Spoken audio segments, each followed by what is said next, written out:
আপনার ওয়াইফ আপনার ওলি মানে না, আপনার বিবি আপনাকে বুজুর্গ মানে না। এই জন্য বাংলাদেশে যত পীর আছে দেখবেন কোন পীরের ওয়াইফ তার পীরের স্বামীর কাছে মুরিদ হয় না, কোন স্ত্রী কোন পীরের কাছে মুরিদ নাই। বাইরে রংপুরের থেকে মুড়ি যাইয়ে, চিটাগংতে মুড়ি যাইয়ে, সিলেট থেকে মুড়িদ আসে, কিন্তু নিজের ওয়াইফ কোনোদিন মুড়িদ হয় না পীর সাহেবের কাছে, স্বামীর কাছে। পীর সাহেব হুজুরে কিন্তু কুকুরে জিগাইছে, কত মানুষ আমার কাছে মুড়িদ হয়, তুমি আর আমারে চিনলা না। কই চিনছি দেখে তো হইলাম আর হারা চিনছে না দেখতে হারা মুড়ি দিচ্ছে। আমি চিনছি, পুরোপুরি চিনছি। আপনি যেই মানুষ, আমার ভাব আছে ভিতরে কিচ্ছু না, আমি তরকারি চিনি, আমি যাইতে শুনলা কেমনি আপনার কাছে আমি মুড়ি দিতাম। মনটা কয় মাঝে মাঝে আমার কাছে আপনাকে মুড়ি বানাইল, ঠিক কিনা কম? আমাদের ইনসান আউট ভিতর বাহি সবকিছু জানে আমাদের ওয়াইফ। এই জন্য আল্লাহ রাসূল ১,৫০০ বছর আগে বলেছেন, কোন স্ত্রী যদি তার স্বামীর ব্যাপারে ভালো সার্টিফিকেট দেয়, মানুষটা আসলেও ভালো, ঠিক কিনা কম? মুসলমান, আল্লাহর নবী আসলেন, তিনি দ্বীনের দাওয়াত দেওয়া শুরু করলেন।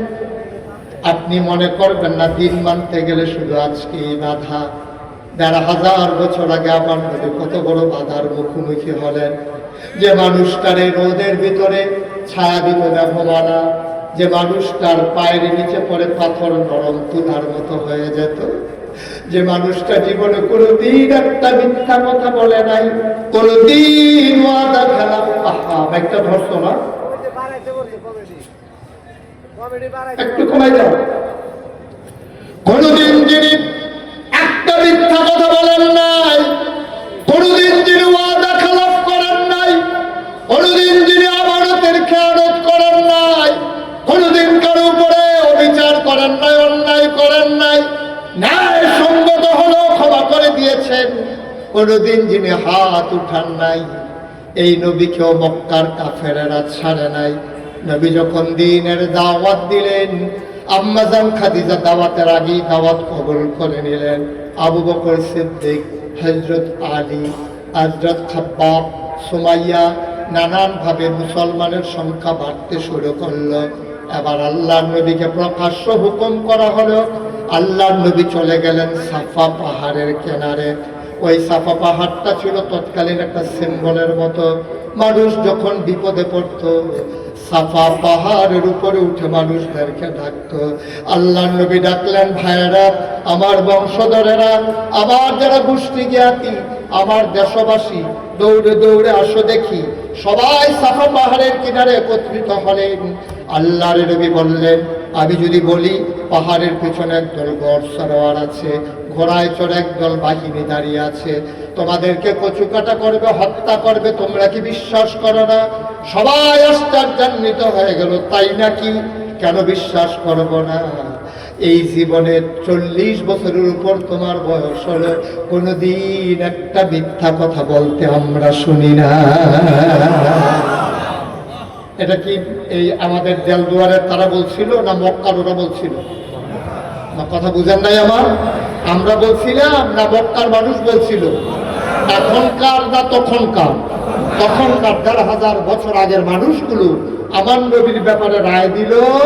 আপনি যদি বলেন পেছনে শত্রু দাঁড়িয়ে আছে, অবশ্যই আছে, কারণ আপনি তো কখনো মিথ্যা বলেন নাই, জীবনে কোনোদিন মিথ্যা কথা বলেন নাই।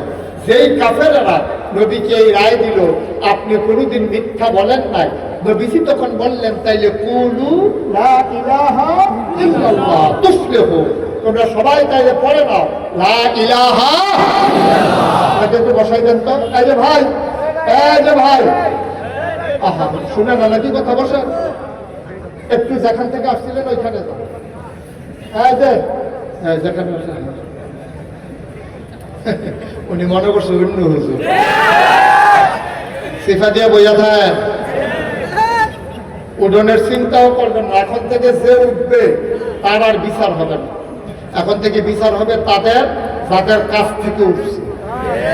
আপনারা থাকতে উঠবে কেমনে? দুইজনের টান দিয়ে বসাই দিবেন। ও তো বুঝে নাই উঠছে মনে করেন, আপনি উঠলেন, কিন্তু আপনি তাকে রিসেন্ট কেন? এটাই তো বাংলাদেশের সমস্যা। বাংলাদেশের সমস্যা তো এই জায়গায়, আমরা তাদেরকে সুযোগ দিয়েছি গত 17 বছর ধরে যারা আমাদের উপরে নির্যাতন নিপীড়ন করেছে। 2024-এ যেমন করে আমার ছাত্র জনতা দাঁড়িয়ে গিয়েছিল, সেই সময় আরো 17 বছর আগে যদি দাঁড়াতে পারতাম তাইলে ওরা আর শিকড় গেলে বসতে পারতো না। ঠিক কি না? আমরা পারি নাই, তাকাইয়া তাকাইয়া তামাশা দেখছি। সুতরাং আমাদের দুর্দশা তো হবেই। সুতরাং একটা লোক উঠা যাবে না যতক্ষণ মাহফিলে আলোচনা চলবে। অনেক দূর থেকে আসা লাগছে, সেই কুমিল্লা থেকে এসেছি, আর আপনার বাড়ির কাছে আছে বইলা আপনি বাড়ি থেকে ঘুমাই যাবেন, তো আমার অপরাধটা কি? আমার দুষ্টা কি? আমি কুমিল্লা থেকে এসে 2 ঘন্টা কথা বলতে পারবো, আর আপনি বাড়ির সামনে আছেন, ঘুম চাইলে এখান থেকে ঘুমাইতে ঘুমাইতে বাড়িতে যেতে পারবেন, তারপর আপনি চলে যাবেন। এটা এইরকম নিয়ম, এটা সম্পূর্ণ এই মানবতা বিরোধী অপরাধ। ঠিক কিনা বলেন? এটা আমরা করবো না, কাউকে করতে দেব আল্লাহ যেন কবুল করে সবাই পড়ে। আবার নবী বললেন তাহলে সবাই পড়ো, যদি আমি সত্যি কথা বলি তো তোমাদের যদি মনের কথা হয় তাহলে সবাই পড়ো লা ইলাহা ইল্লাল্লাহ মুহাম্মাদুর। সবাই কি পড়ছিল? সবাই পড়ছিল। নবী যখন এই দাওয়াত দিলেন, মানুষ হয়ে গেল 2 ভাগ, একদল আল্লাহওয়ালা আরেক দল শয়তানওয়ালা, একদল জান্নাতি আরেক দল জাহান্নামী, একদল ফেরেশতার চাইতে উত্তম আরেক দল জানোয়ারের চাইতে খারাপ, একদল হইল জানে আরেক দল জানে না, একদল মানে আরেক দল মানে না। ঠিক কিনা? আল্লাহ কল হাল ইস্তাবিল্লাযীনা ইয়ালামুনা ওয়াল্লাযীনা লা ইয়ালামুন। হে নবী বলেন 2 দল কি সমান? যারা জানে যারা জানে না 2 দল কি সমান? আমরা বলি জি না আল্লাহ, 2 দল কখনো সমান হতে পারে না। তাইলে একদল জান্নাতি একদল জাহান্নামী। জান্নাতি কারা? আল্লাহ কয় রাদিয়াল্লাহু আনহুম ওয়া রাদু আনহু, তাদের ব্যাপারে আল্লাহ খুশি, আল্লাহর ব্যাপারে তারা খুশি। যারা মানে না জানে না যারা শয়তানওয়ালা ওরা কারা? আল্লাহ কয় ওয়ালাহুম কুলুবুল লা ইয়াফকাহুনা বিহা ওয়ালাহুম আ'য়ুনুল লা ইউবসিরুনা বিহা ওয়ালাহুম আযানুল লা ইয়াসমাউনা বিহা উলাইকা কাল আনআম বাল হুম আদাল। শুনো শুনো শুনো, দুনিয়ার ভিতরে এমন একদল মানুষ আছে, মন আছে বুঝে না, চোখ আছে দেখে না, কান আছে শুনে না। আমরা বলি এটা আবার কেমন মানুষ? আল্লাহ কয় আমি কি বলছি নাকি মানুষ? উলাইকা কাল আনআম, ওরা হলো চতুষ্পদ জানোয়ারের মতো। আমরা বলি ওরা কি জানোয়ার? আল্লাহ কয় না, বাল হুম আদাল, এটা জানোয়ারের চাইতে আরো নিকৃষ্ট। ঠিক কিনা?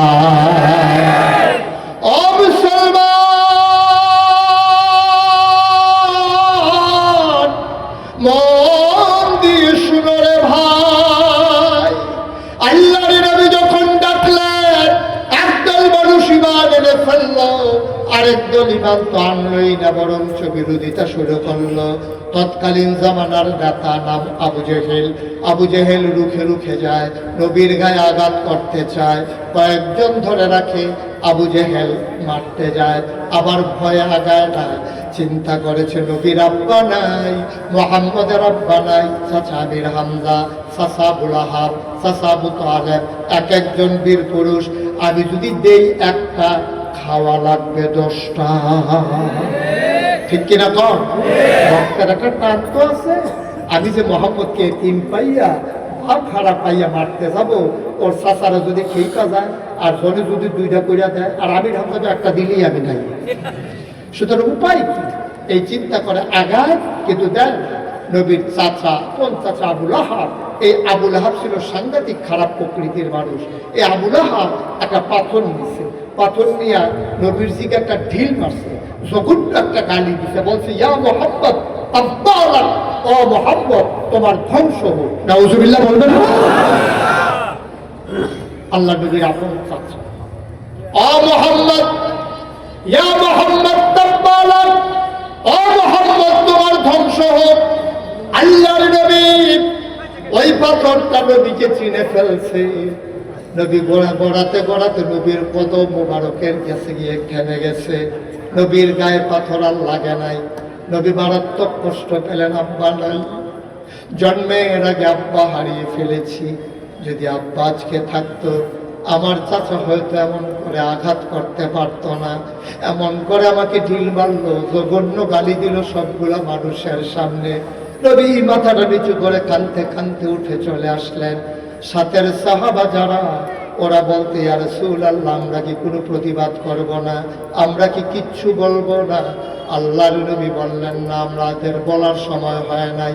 আমরা মাইনরিটি, ওরা হলো মেজরিটি, ঠিক কিনা? ওরা সংখ্যায় বেশি, আমরা সংখ্যায় কম। এখন আমাদের প্রতিবাদের ভাষা এখনো তৈরি হয় নাই, সুযোগ আসে নাই। একবার সময় আসবে, তখন বলে দেওয়া যাবে, চলো আমরা চলে যাই। কিচ্ছু বলবো না। কে বলে কিচ্ছু বলবো না? যা বলার বলে দিয়েছি। যিনি আহকামুল হাকিমিন, যিনি বিচারকের বিচারক, ওই বিচারকের আদালতের মামলা দায়ের করা হয়ে গেছে। সুবহানাল্লাহ বলবেন না?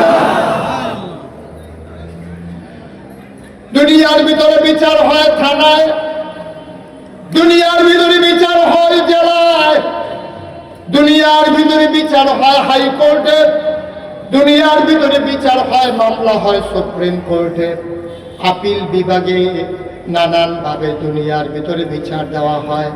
আল্লাহর নবী বিচার দিলেন একেবারে আল্লাহর আদালতে। সুবহানাল্লাহ বলবেন না? আল্লাহর নবী কয়, যার উপরে জুলুম করা হয় তারে কয় মাজলুম, যে জুলুম করে তারে কয় জালেম। লা হিসাবা বাইনাহু ওয়া বাইনাল্লাহ, ওই মাজলুমের মাঝে আল্লাহর মাঝে কোনো পর্দা নাই। ডাক্তার দিতে দেরি, কবুল হইতে দেরি হয় না। কি না করেছে দেখেন। পুলিশ বাহিনীকে দলীয় ক্যাডারে পরিণত করা হয়েছে। এই বাংলাদেশের ভিতরে এমন কোন প্রশাসন নাই যেখানে দলীয় হস্তক্ষেপ করা হয় নাই। জনগণকে আইন শৃঙ্খলা রক্ষাকারী বাহিনীর মুখোমুখি দাঁড় করিয়ে দেওয়া হয়েছে। ক্ষমতার মস্তক পাকাপুক্ত করার জন্য হেন কোনো প্রচেষ্টা নাই, যা করা হয় নাই। কিন্তু জনগণের নিবৃত চোখের পানি, সাজদায় গিয়ে তার চোখের পানি, রাতে বিরাতে তার চোখের পানি, মানুষগুলোকে ঘরে ঘুমাইতে দেওয়া হয় নাই, আত্মীয় স্বজনের বাড়িতে ঘুমাইতে দেওয়া হয় নাই, মঞ্চগুলো থেকে বক্তাদেরকে নামিয়ে দেওয়া হয়েছে কোরআনের কথা বলার কারণে। ওই মাহফিলের ভিতরে বেইজ্জতি করা হয়েছে, মসজিদের মিম্বারগুলো থেকে আলেমদেরকে নামিয়ে দেওয়া হয়েছে। আমি বলেছি, কোথায় কোথায় মিম্বার ছাড়, মিম্বার কি তোর বাপ দাদার, ঠিক কিনা বলো?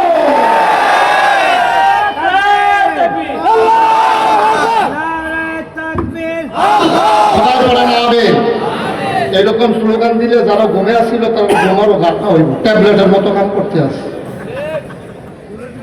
মরবো। আমিন বলে, যেটা বলে, চেষ্টা কি কম করা হয়েছে? সবাই মিললে আপনারা কি চাইলেন? দফা এক, দাবি এক, দেশ ত্যাগ, দেশ ত্যাগ। দেশ ত্যাগ বলেন নাই তো, বলছিলেন পদত্যাগ। কি বলছিলেন? মসজিদের মেম্বার বলেন, খুতবা বলেন, মিছিল বলেন, মিটিং বলেন, সেমিনার বলেন, সিম্পোজিয়াম বলেন, সব জায়গায় মিছিল ছিল একটা দফা এক, দাবি এক, পদত্যাগ, পদত্যাগ। আল্লাহর ফায়সালা বড় কঠিন ফায়সালা। এই বাংলার জমিন ভিজেছে শহীদের রক্তে, এই বাংলার জমিন ভিজেছে মাজলুমের চোখের পানিতে। এই পানি তো বেফলে যাবে না। লা হিসাবা বাইনাহু ওয়া বাইনাল্লাহ, আল্লাহর মাঝে মাজলুমের মাঝে কোনো পর্দা নাই। সুতরাং মাজলুমদের আর্তনাদ কখনো বিফলে যায় না। আমরা সবাই চেয়েছিলাম পদত্যাগ, আল্লাহ বলছেন এতটুকু তো হবে না, দফা এক, দাবি এক, দেশ ত্যাগ, দেশ ত্যাগ, ঠিক কিনা বলে? আল্লাহ দেশ থেকে বাধ্য করেছে। রান্না করা খাবার পর্যন্ত খাওয়ার সুযোগ আল্লাহ দেন নাই, ঠিক কিনা? রান্না করা খাবার খেয়ে যাওয়ার মতো সুযোগও পায় নাই। এটা হচ্ছে আল্লাহর ফায়সালা। এখন নবী বিচার দিচ্ছেন কার কাছে? কথা কয় না দেখি, কার কাছে? ঘুমাই গেছেন সব? কার কাছে বিচার দিচ্ছেন? আল্লাহ কাছে। বলছেন, আল্লাহ দেখছো আমার চাচা আমার এত বড় গালিটা দিল এত মানুষের সামনে, আমি অন্যায়টা কি বলেছিলাম? আমি বলেছিলাম লা ইলাহা মুহাম্মাদুর, এই জন্য আমাকে এত বড় গালি দেওয়া হলো। আল্লাহ তোমার দরবারে বিচার। মনে রাখবেন, একজন আপনারে পিটাইছে, এটা কোনো সমস্যা না, একদিন পিটার দাগ মুছে যাবে। একজন কথা দিয়ে আপনাকে বেইজ্জতি করেছে, কোনো সমস্যা না, একদিন আপনি ভুলে যাবেন। কিন্তু কেউ যদি আপনার বিরুদ্ধে বলে যে ভাই আমি পারলাম না, তোমার ব্যাপারে আল্লাহর কাছে বিচার দিলাম, বুঝবেন যে আপনি শেষ। ঠিক কিনা? খুব সাবধান, আল্লাহর বিচার সাংঘাতিক বিচার। এখন নবীজি বললেন বিচার দিচ্ছেন কার কাছে? নবীজি চুপ মেরে বসে আছেন, সাহাবায়ে কেরাম সবাই চতুর্দিক দিয়ে বসে আছে, ভীষণ মন খারাপ। বলতেছি ইয়া রাসূলুল্লাহ, আপনাকে বিচার দেওয়া হয়ে গেছে? তাই হ্যাঁ, আল্লাহর দরবারে বিচার দিয়ে ফেলছি। কিছুক্ষণ পরে নবী বললেন, সবাই বসে আছে, নিথর নিস্তব্ধ, মন খারাপ সবার। নবীজি হঠাৎ করে বললেন ওয়ালাইকুম আসসালাম ওয়া রাহমাতুল্লাহ। সাহাবায়ে কেরাম চমকে উঠলেন, কেউ তো সালাম দিল না। নবী ওয়ালাইকুম আসসালাম বললেন কেন? নবীজি বললেন, ও সাহাবারা, জানতে চাও কে সালাম দিল? আমি যা দেখি তোমরা তা দেখো না, আমি যা শুনি তোমরা তা শোনো না। এই মুহূর্তে আল্লাহর ফেরেশতা জিবরাইল আমার দরবারে হাজির হয়েছে, বিচার ওই আমাকে সালাম দিয়েছে, তার জবাব দিলাম। ও ইয়া রাসূলুল্লাহ, জিবরাইল কি খবর নিয়ে আসছে? জিবরাইল আইসা কয়, মুহাম্মদ মুহাম্মদ, আপনি কি আল্লাহর কাছে কোনো বিচার টিচার দিছিলেন নাকি? কয় এমনি একটু জানাই রাখছিলাম। কয় রায় তো আইসা পড়ছে, রায় তো আইসা পড়ছে। আল্লাহ বলে, জিবরাইল এখানে বসে আছো, আবার মোহাম্মদকে, আমার বন্ধু নবীকে আবু লাহাব যে গালি দিল, এটা একটা রায় শোনাই দেওয়া লাগে না? জিবরাইল আইসা কয়, আসসালাতু ওয়াসসালামু আলাইকা ইয়া রাসূলুল্লাহ, আপনি কি কোনো বিচার টিচার দিছিলেন নাকি আল্লাহর কাছে? কয় আমি জানাই রাখছিলাম আর কি, আমার যে গালি দিছে, ঢিল মারছে, এটা তো আল্লাহর জানে। কয় রায় তো হয়ে গেছে। কয় কি রায় হয়েছে? রায়টা আমরা অনেকেই পারি, চলেন সবাই মিলে করি। মারদুদ শয়তান থেকে ফেরাজ হয়ে যিনি রহমান যিনি রাহিম, তার নামে চলেন শুরু করি, সবাই করি। আউযু বিল্লাহি মিনাশ শাইতানির রাজীম। বিসমিল্লাহির রাহমানির রাহিম। তাব্বাত ইয়াদা আবি লাহাবিন ওয়া তাব, মা আগনা আনহু মালুহু ওয়া মা কাসাব, সায়াসলা নারান যাতা লাহাব, ওয়া ইমরাআতুহু হাম্মালাতাল হাতাব, ফি জিদিহা হাবলুম মিন মাসাদ। সুবহানাল্লাহ বলবেন না? আল্লাহ ডাকবে, নবী তাব্বাত ইয়াদা, ধ্বংস হয়ে গেছে দুই হাত। আবু লাহাব গালি দিছিল যেই শব্দটা দিয়া, এটা ছিল ইয়া মুহাম্মদ তাব্বালা, ও মুহাম্মদ তোমার ধ্বংস হোক। যেই শব্দটা দিয়ে আল্লাহর নবীরে গালি দিছে, হুবহু ওই শব্দটা দিয়া বিচারের রায় চলে আসছে। আল্লাহ রাব্বুল আলামিন বললেন তাব্বা, ধ্বংস হয়ে গেছে। আর আবু লাহাব বলছিল ধ্বংস হোক, মানে সামনের দিকে হোক। আর এখানে আল্লাহ কয় ধ্বংস হয়ে গেছে। ইয়াদা, দুই হাত, আবি লাহাব, আবু লাহাবের, ওয়াতাব, এমন ধ্বংস হইছে, ট্রমা সেন্টারে নিতে পারবা, প্লাস্টার করতে পারবা, আর জোড়া লাগবে না। চটি বাঁধতে পারবা, পাতা পেঁচাইতে পারবা, গলায় হাত ঝুলাইতে পারবা, প্লাস্টার করতে পারবা, ট্রমা সেন্টারে নিতে পারবা, কিন্তু এই হাত আর জোড়া লাগবে না। তাব্বাত ইয়াদা আবি লাহাবিন ওয়া তাব, ধ্বংস হয়ে গেছে ধ্বংসের মতো দুই হাত। কয় হাত? এখানে প্রশ্ন আছে। আল্লাহ বলছেন ধ্বংস হয়ে গেছে দুই হাত। মুফাসসিরিনে কেরাম কয় আল্লাহ কথা কয় কম, বুঝায় বেশি। যদিও বলছে দুই হাত ধ্বংস হবে, এই দুই হাত নিয়ে তো আমাদের কথা আছে। আবু লাহাব ঢিল মারছিল কি দুই হাতে না এক হাতে? কথা কয় না, দুই হাতে মারছিল না এক হাতে? তাই আল্লাহ দুই হাত ধ্বংস করবে কেন? এটা কেমন বিচার হইল? ঢিল মারছে এক হাতে, এটার টুকরা টুকরা করো, প্রয়োজনে ট্রাকের নিচে দিয়ে ঘুরে ঘুরে করে ফেলো, কিন্তু দুই হাত ধ্বংস হবে কেন? মুফাসসিরিনে কেরাম কয় তোমাদের বুঝ মতো আল্লাহ কাজ করে না, তোমাদের বুঝ দিয়া আল্লাহ দুনিয়া চালায় না। আল্লাহর একটা নিজস্ব বুঝ আছে। যদিও সে ঢিল মারছে এক হাতে, ছেলেরা যখন ক্রিকেট খেলতে নামে তখন ক্রিকেটের বল করে কি দুই হাতে না এক হাতে?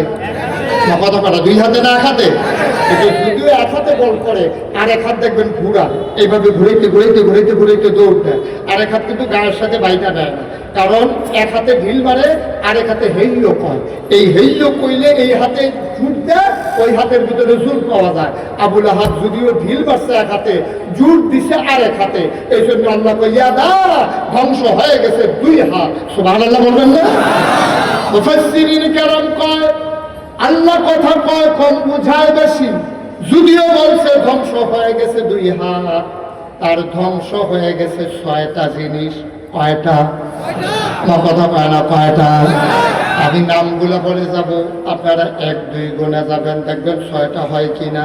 ডাইন হাত, সবাই বলেন ডাইন হাত 1। আমি তো নাম বলবো, আপনারা গুনবেন। ডাইন হাত, জোরে ডাইন হাত, বাম হাত, দুনিয়া, আখেরাত, ছেলে মেয়ে বউ, সম্পদ।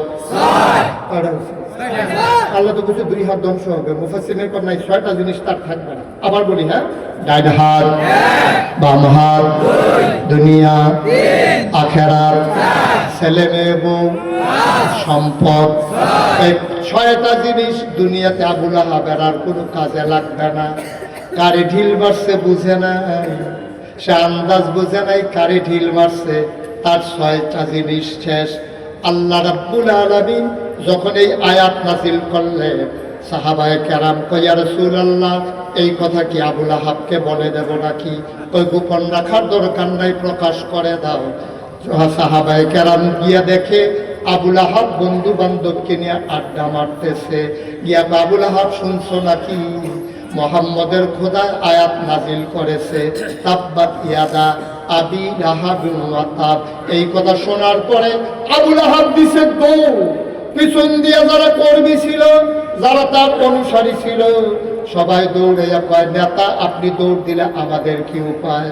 আপনি নিজেই যদি দৌড় দেন আমরা কর্মীরা যাব কই? আজকে বাংলাদেশে হইছে তাই, নেত্রী উড়াল দিল কর্মীর খবর নিজের ভাষা নিজে বাইচা গেল, কর্মীরা কই লইয়া গেল, এই কোনো মতে বাচ্চা গেছে আর কি। দেখা গেছে পিছনে পেছনে যার যার সুবিধা মতো পালাই গেছে। ওই আবুল আহাব দিছে দৌড়। সবাই বলছে দৌড় দিছে কেন? আরে আমি তো দৌড় দিছি আয়াত নাযিল হইছে আমার ব্যাপারে, তোমাদের ব্যাপারে তো আর হয় না। কি কারবার যে যাইতে আছে আমি কার পাইতে আছি।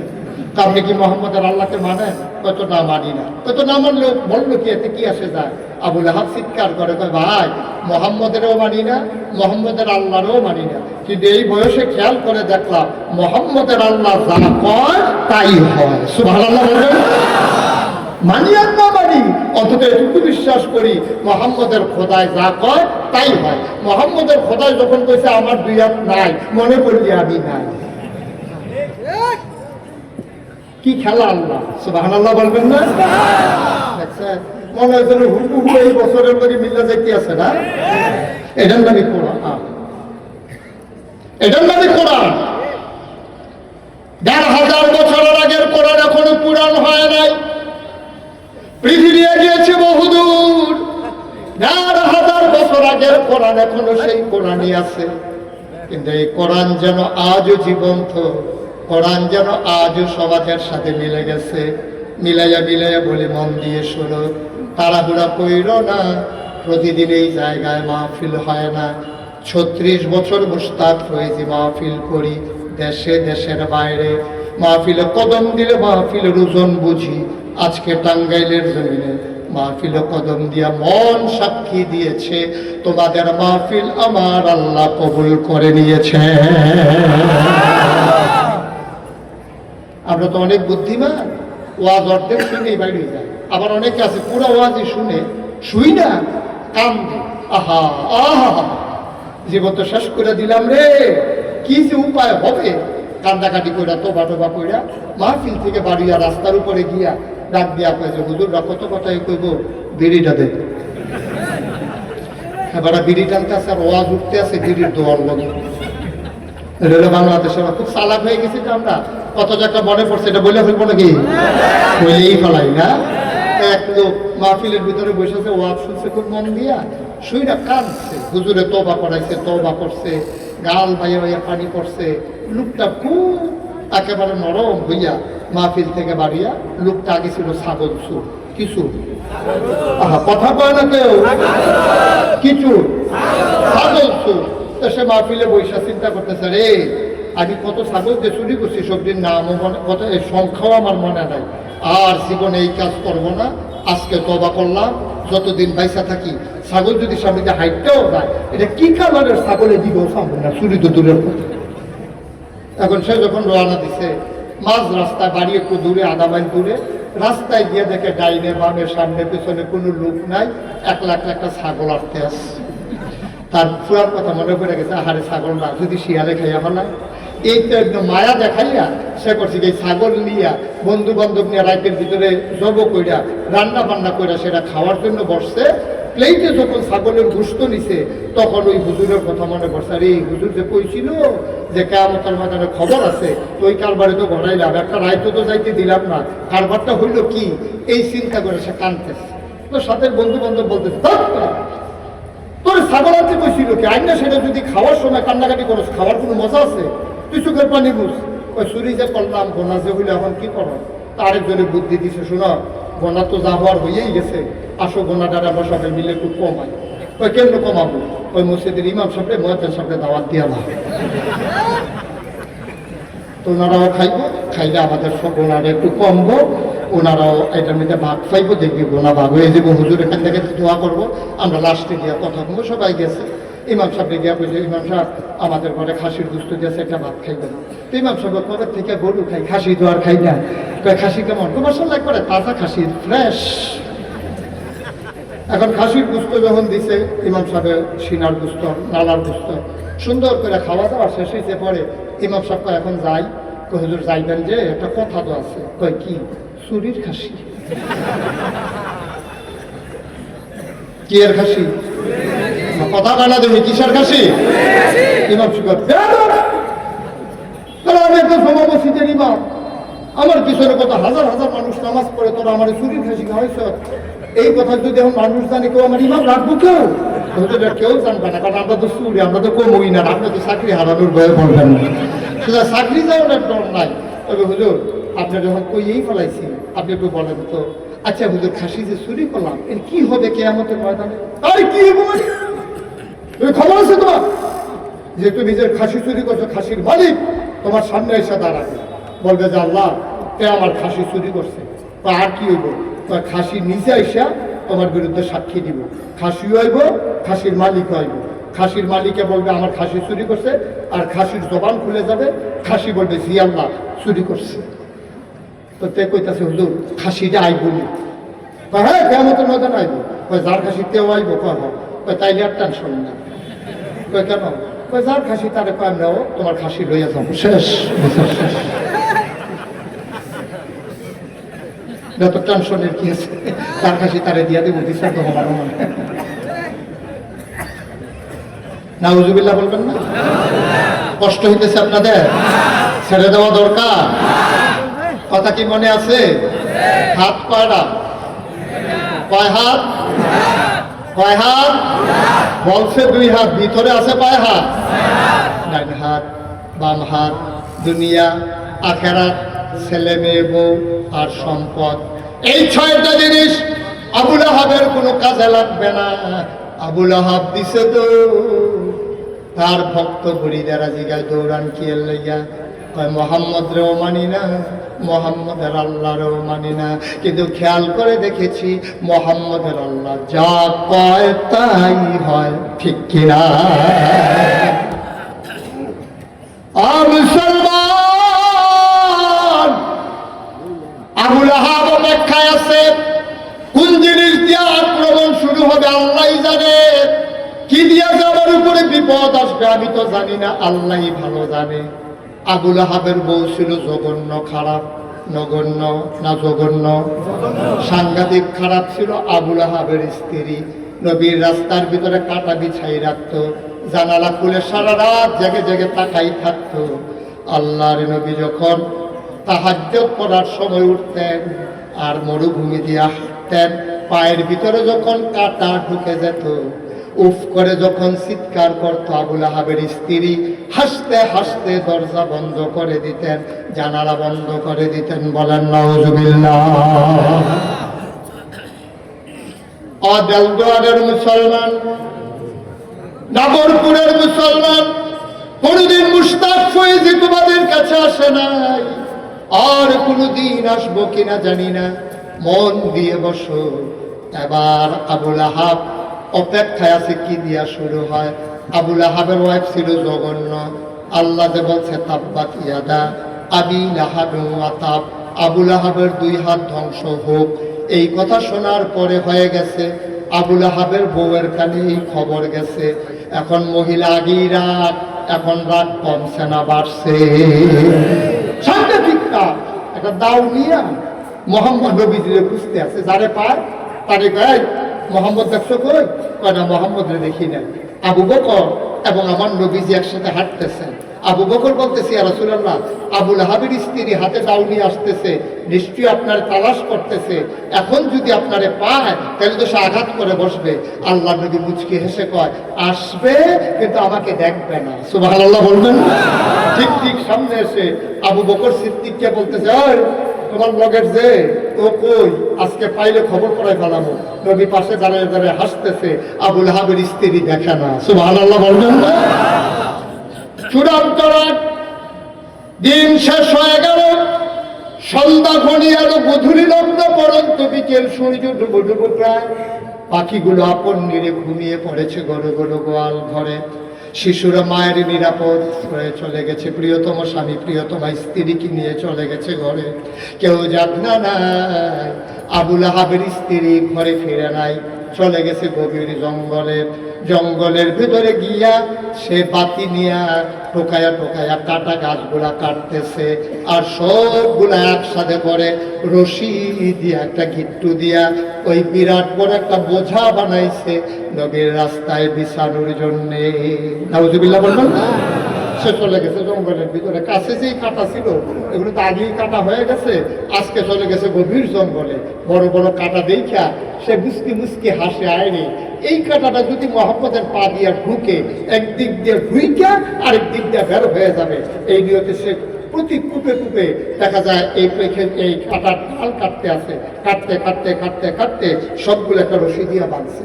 এই রশির ভিতরে একটা গিট্টু আছে, আমাদের দেশে এটা একটা হরকা গিট্টু, মানে একবার এমনি বন্ধ করে দিয়ে আরেকবার এমন দেয়, দিলে টান দিলে খুলা যায়। এটা আপনাদের দেশে কি গিট্টু কয়?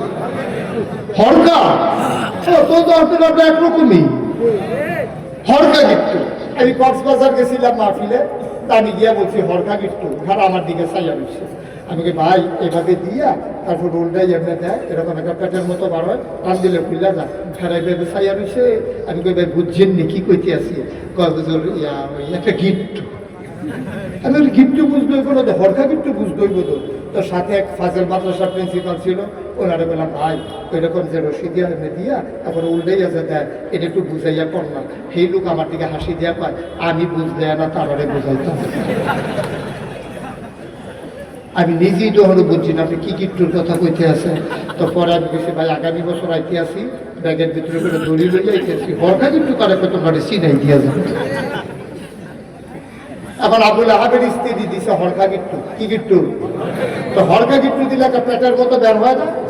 এখন যখন এই হরকা গিট্টু দিয়া বোঝা গেছে উঠাইতে, এখন বোঝা হয়ে গেছে ভারী। এখন এই গাড়ি বোঝা দর উঠাইতে পারে না। এখন কি করবে?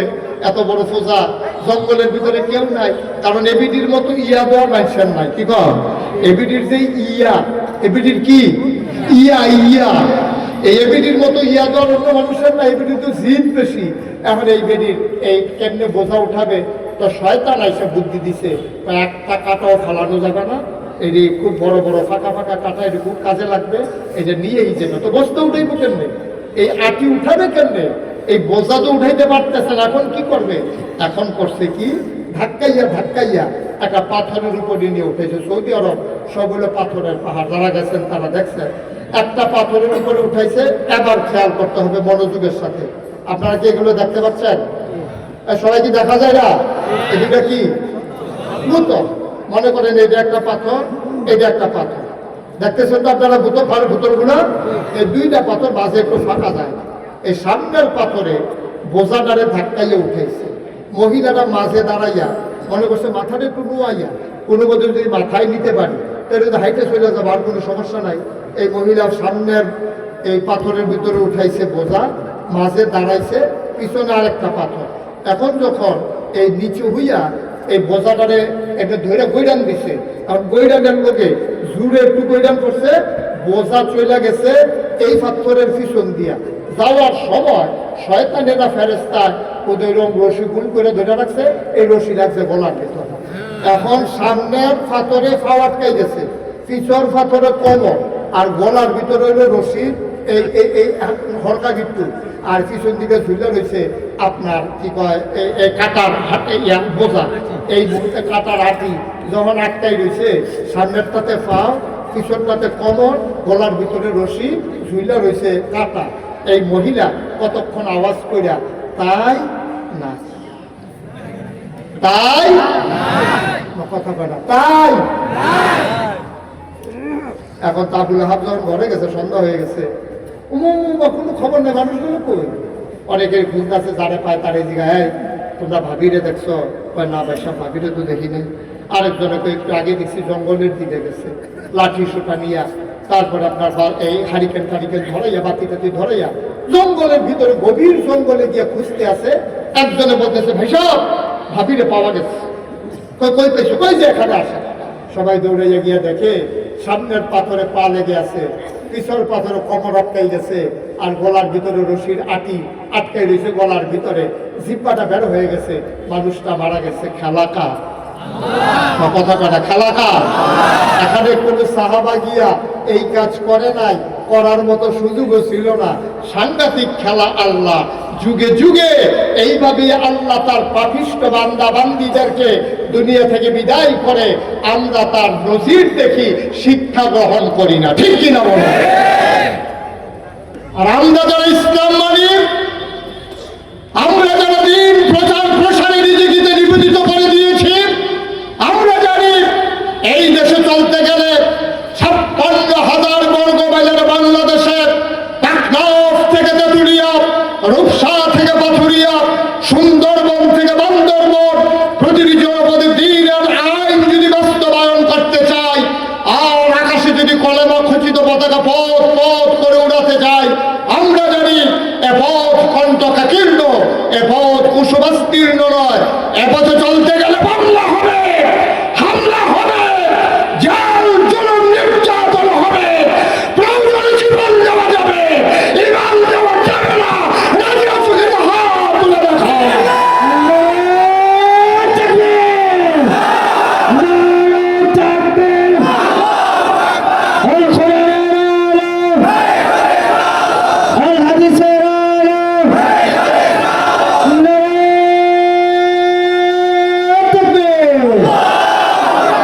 সবাই পড়েন আমিন, জোরে পড়েন আমিন। সুতরাং এটাই বাস্তবতা, এটাই হচ্ছে বাস্তবতা। ইসলামের দুশ্মনদেরকে আল্লাহ কিভাবে দুনিয়া থেকে বিদায় করবে, এটা আমরা হয়তো হিসাব মিলাইতে পারিনি, কিন্তু এভাবেই। মুসলমান, কষ্ট হচ্ছে আপনাদের? ছেড়ে দেওয়া দরকার।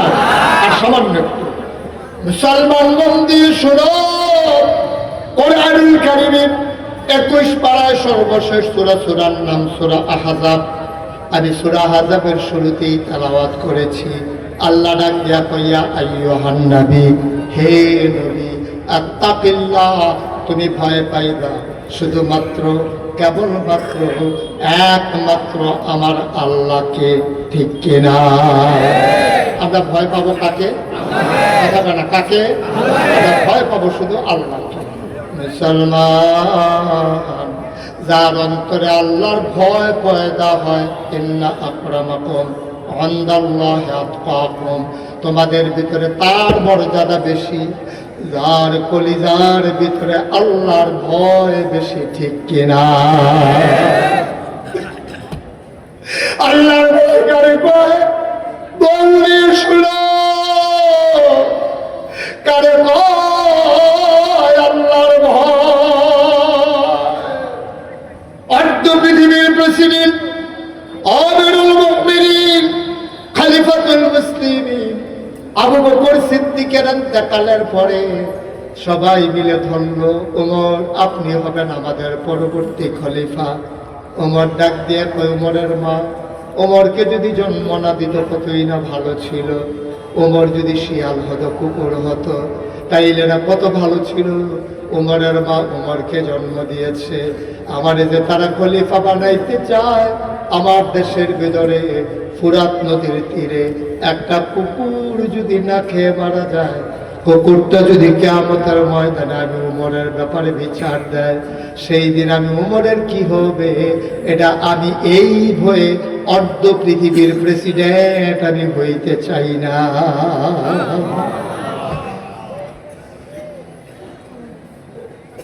একটা কুকুর যদি না খেয়ে মারা যায়,